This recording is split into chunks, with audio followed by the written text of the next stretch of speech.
Ayan guys, magluluto tayo ng tinola. Ayan, may version na tinola guys. Kasi manok, chicken, and ampalaya. Pero nilagyan ko siya ng bihon. Ayan guys. Of course, mayroon siyang luya. Number 1 na pangsahog. Ayan guys.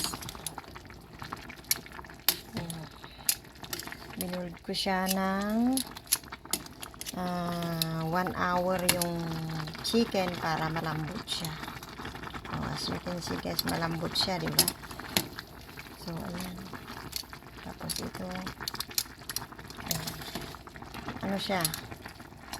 Legs lahat yung nilagay ko. Ayan guys.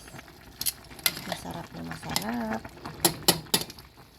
Masarap ang sabaw.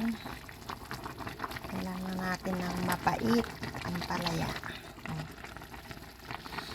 Siyempre maraming luya at saka ginisang mix. Mayroon tayong ginisang mix na inilagay. Ayan guys, at saka paminta. Of course, may paminta siya.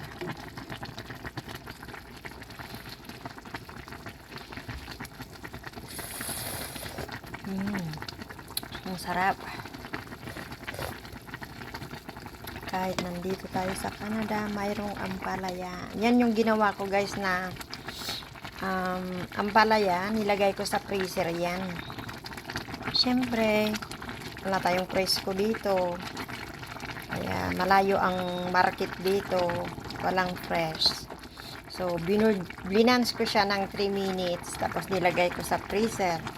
Tapos, ayan, ang unti-unti kong ginagamit. Ayan guys lang ang technique. Ayan. Happy blessed day everyone.